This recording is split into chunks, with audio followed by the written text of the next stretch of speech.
Hi friends, my name is Jesslyn. If you're new to my channel, I'm a physiotherapist and small business owner here in Brisbane. I am documenting my life and journey, juggling being a physiotherapist as well as a small business owner here on YouTube. And if my story resonates with you at all, whether you are in a stage of your life where you are changing your career, choosing a different path, or trying something new, I hope that you feel some comfort knowing that you're not alone. So today I wanted to talk about my journey becoming a small business owner, even though my professional training is in physiotherapy. So I am, as I've mentioned, I'm a physiotherapist working here in Brisbane. So the question I think people would ask is, what are you doing? So I left one of my jobs a couple weeks ago.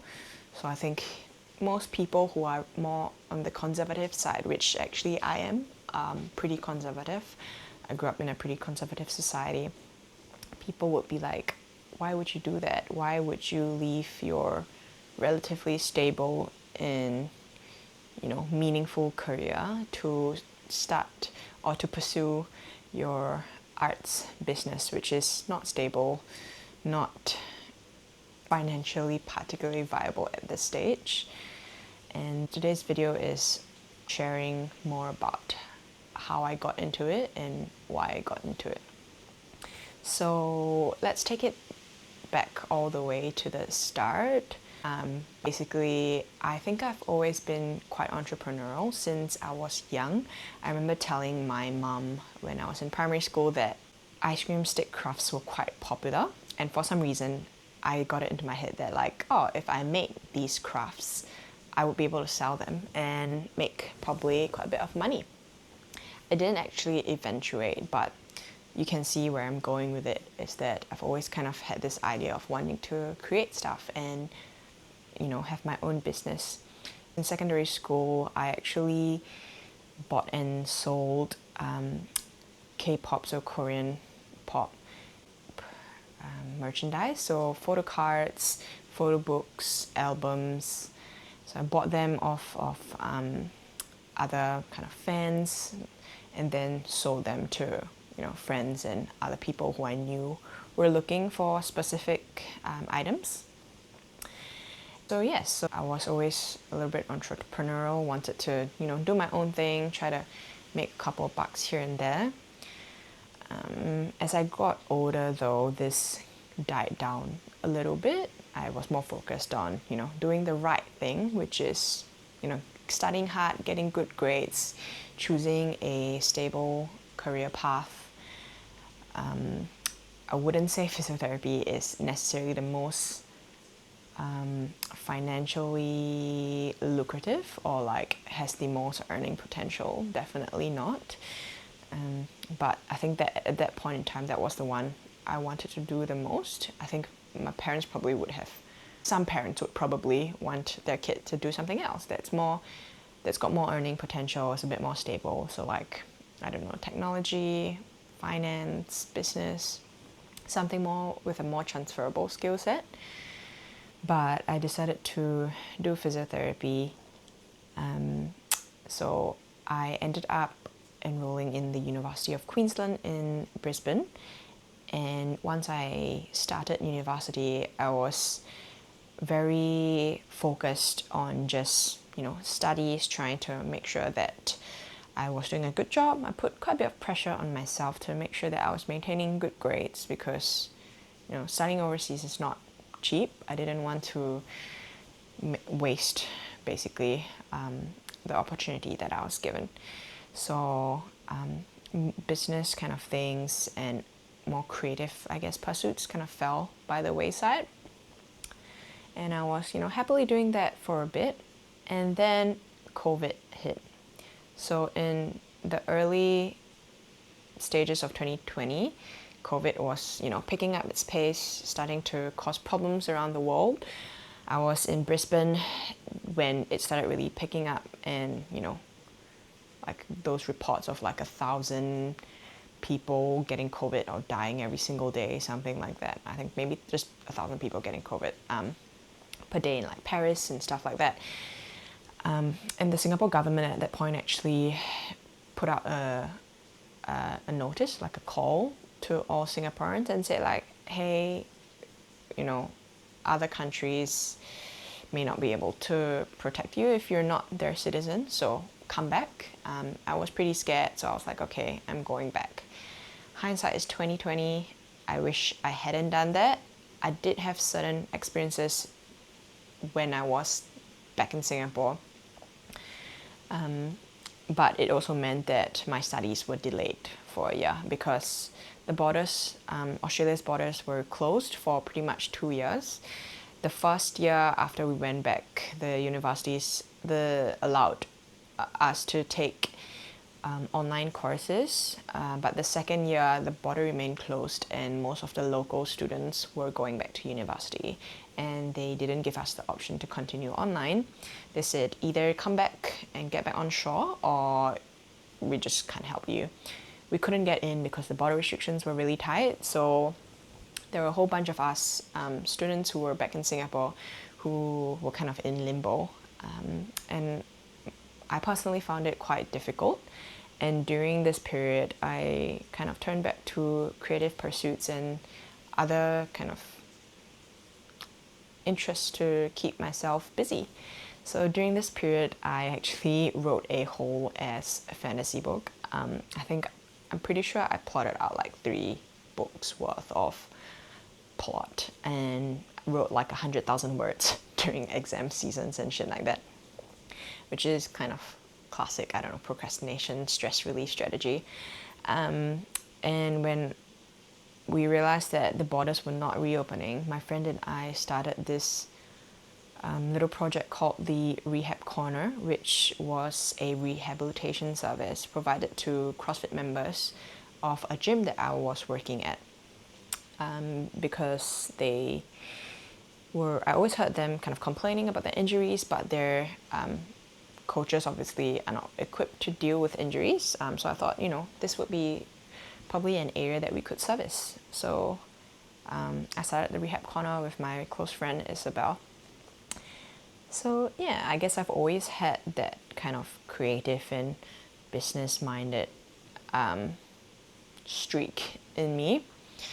And after COVID started easing, the border restrictions kind of eased as well. I managed to get back into Australia, and I was like, okay, time to really lock in with university, make the best of my last couple of years. Also started getting obsessed with jiu-jitsu again. Been training jiu-jitsu for a couple of years now, so it was just full on kind of university jiu-jitsu. Didn't have time for like art and poetry and writing and any sort of business ideas, though during that time my partner was also kind of considering starting a rash guard business, and I was kind of keen on that because I've also kind of always wanted to do that. That didn't eventuate, but that kind of idea of like starting an apparel business, that would be pretty cool. So fast forward to after graduation, I got a job pretty much soon after graduation, and I started about 1 to 2 months after graduating, which was pretty quick. Didn't really have that much downtime, but I thought I was pretty lucky because it was a job that on paper seemed like something I would really enjoy. They had good training, what I thought was good mentorship, and a good support system, it seemed. And I was pretty happy for the first couple of months. But I was also quite naive and young, and it was my first, I guess, full-time job, and didn't really know what to expect, what to look out for. But I quickly realized that this was also a private practice, so it's not like it's not a hospital job. So it was a private practice job, and at the end of the day, I realized that private practices are business.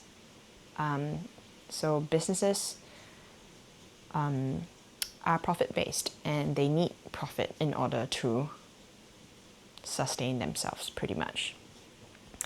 And that would sometimes mean that what they did wasn't necessarily in the best interest of patients or clients. and I just didn't really quite agree with some of the methods employed to, I guess, hit KPIs and, you know, performance kind of metrics and stuff like that. So, and around that same time, I also kind of realized that the population that I was seeing could be quite tricky as well. I don't know whether it was just the area that I was working at, that it was culturally a bit different to what I was used to. So I didn't really, like, it felt really difficult for me to adjust to that. Add to that fact that I had also just left university, my friends were moving away, I was adjusting to a quite different pace of life and trying to juggle many other things as well. And I found that I was emotionally burning out pretty quickly because I was seeing, clients, patients back to back, and sometimes it can be quite emotionally heavy as a physiotherapist because people will be coming in with, pain or other socio-economic kind of burdens or problems that you can't really do anything about, and they do add to the severity of their condition. And in a private practice, you're not really equipped with the same kind of referral services that you have in public systems. And even in public systems, there's still, shortcomings and all that. But in private practice, it's even more difficult because obviously everything is a service that is paid for out of pocket, and a lot of people, or some people, would find it really difficult because the cost of living was not great. Everybody was feeling the pressure of interest rate increases and cost of living increases, petrol price raises and all that. So all of that really got to me, and I'm not saying that it was all just the job's fault and whatever. I recognize that I was probably in a bit of a vulnerable stage in my life as well. And I was quite unhappy. I had thought for the past 5 to 6 years that this was what I wanted to do. Private practice, physiotherapy, like that was it. That was what I wanted to do for the rest of my life. And when I actually started working, I realized that it was not necessarily the best fit for me in that particular role that I was in. And so I was quite worried because, it was my first job. I didn't want to quit so quickly. Like, it would look bad on my resume. Like, maybe I was just, too soft, couldn't handle it. All these thoughts were going in my brain, and I turned to creativity as an outlet again. I started thinking, okay, what else could I do? Is there, like, would it be better if I went to a hospital or did something else? Went into a different area of physiotherapy, but I was still kind of set on the fact that I wanted to be a private practice physiotherapist, but I just couldn't deal with it at that specific point. So I thought maybe I should try to do something else, like a side hustle or something. I was like, what else could I do? Like, physiotherapy isn't a very transferable skill set. Like, you can work within health, but you're not necessarily. It's hard to get a job that's I don't know, in tech or finance or business or something like that is a bit less emotionally draining perhaps. And I thought maybe I should start my own business. And I was like, well, what business should I do? And then I thought, like, I always wanted to do, I guess, an apparel business. And I was like, well, what should I put on the apparel? And around that same time, I was also starting to kind of doodle and stuff for stress relief. And I remember, because of the cost of living crisis, the mortgage rate increases and all the stress around money and everything, I kept thinking about this kind of viral meme that this Australian businessman had kind of it was something that a Australian businessman had said. So he said that if millennials ate less avocado toast, they would be able to afford a house deposit.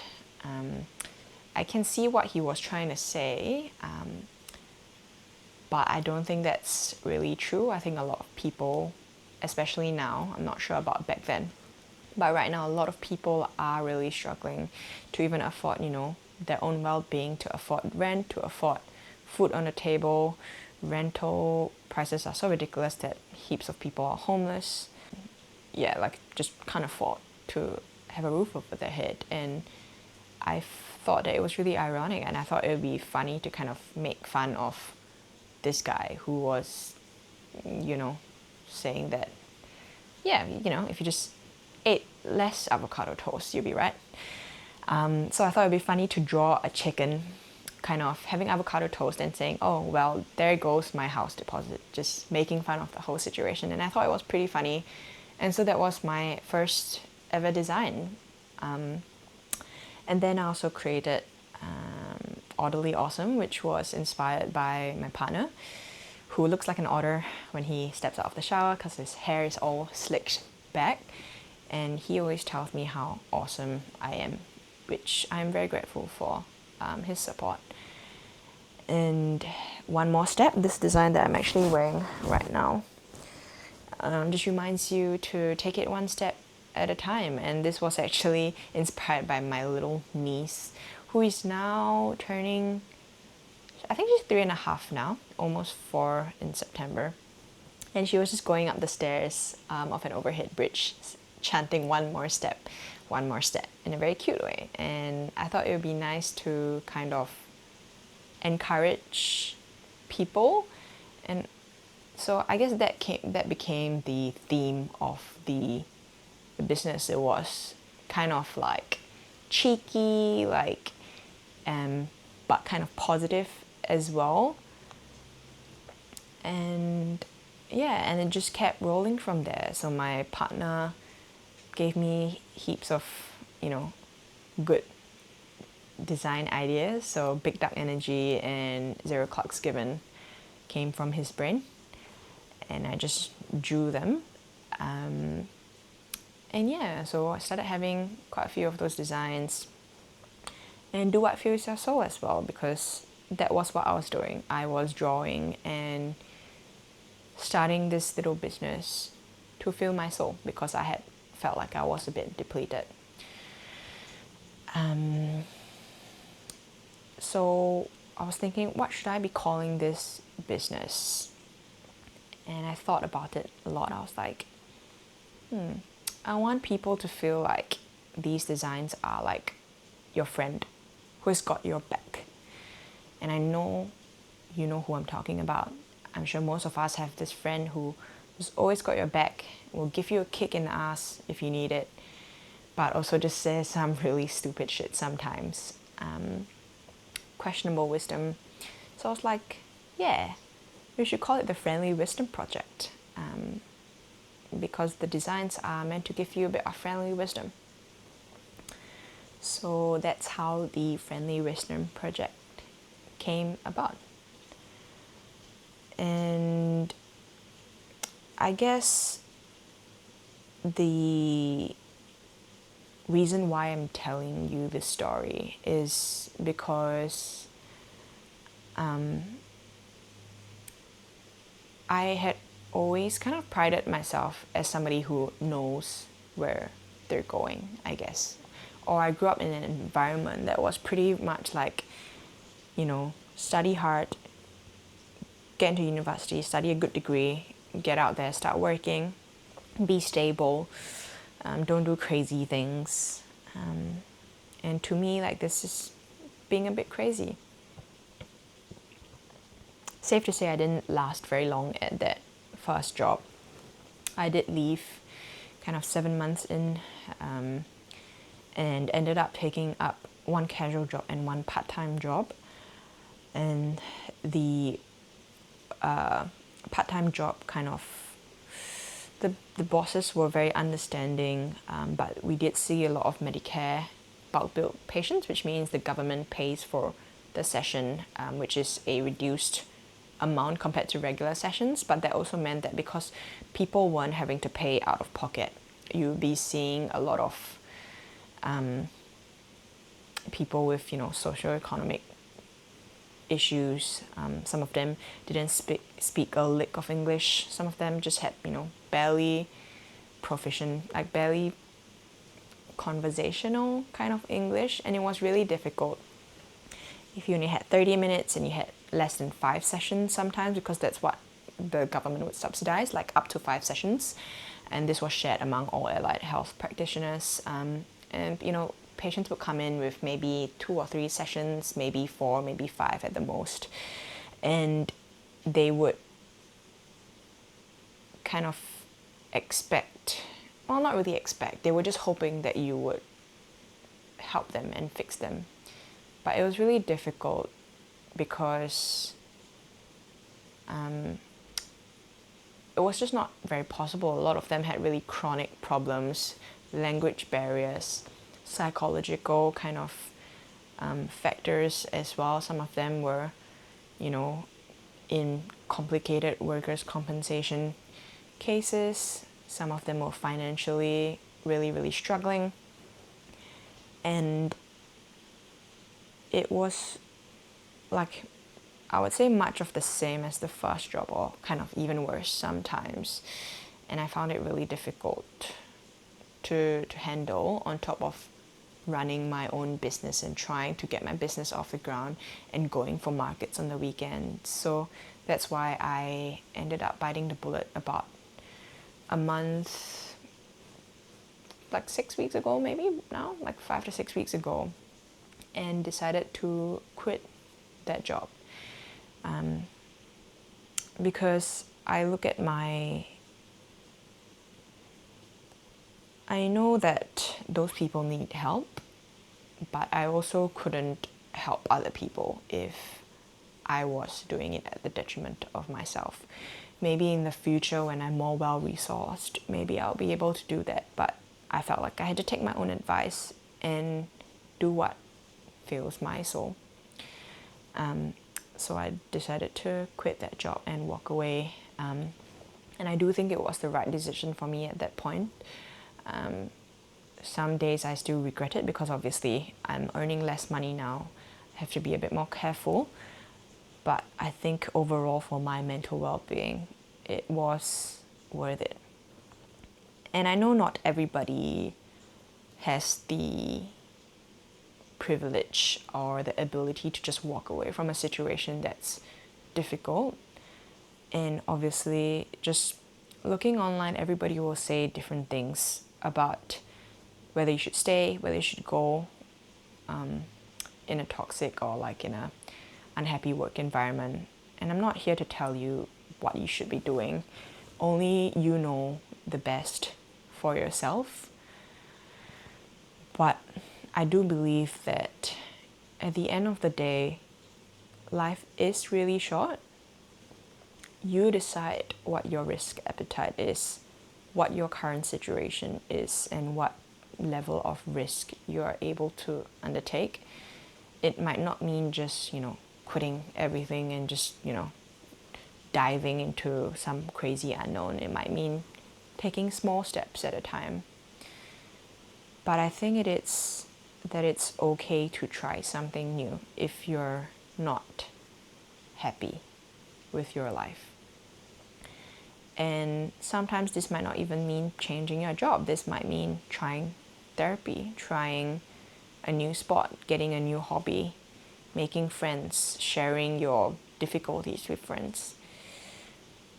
But if you are on this path where you're not sure where you're going and you're not happy, please know that you're not alone. That I think most people, whether they're successful or not successful, most people would have gone through some sort of path change, some change in direction, some new path that they decided to take on. And even if it doesn't turn out the way you wanted it to, I think there's a lot to be said for somebody who had the courage to try and fail. And I'm sure that at the end of it, you'll be a much more resilient and resourceful person. So yeah, this is the story of how I started or rather why I started my arts business. And I hope that if you're going through something similar, obviously not a copy and paste of my exact situation, but I hope that if you're going through some uncertainty in your life, that I hope this brings you some comfort knowing that you're not alone, and that if there's one thing I've learned in the past year is that nobody knows what they're doing. Literally nobody knows what they're doing. All they have is a plan, a rough plan, some form of guidance from like mentors or past experiences, but it's never gonna be the exact same for you. And that your path is unique to you, and that along the way there's so many variables, and that might be scary. I'm not gonna lie, it is scary. It's a lot of risk taking, a lot of problem solving along the way, but I do think I've matured a lot and become a much stronger person for all of it. And so I hope you go well on your journey as well, and just know that you're not alone. And if you ever need somebody to talk to, there are always people around, or you can always leave a comment below sharing your story as well, and I'm sure a lot of people will resonate with it. So yes, if you enjoyed listening to this long-winded story of how I got started with my business, please like this video and subscribe to the channel. I'll be talking more about my experiences as a physiotherapist, as well as how I started the business, the process of it, how I've been going, what I'm doing in the future, and we'll just see where this crazy thing called life brings us. Cool. So I hope to see you guys around, and take care. Bye.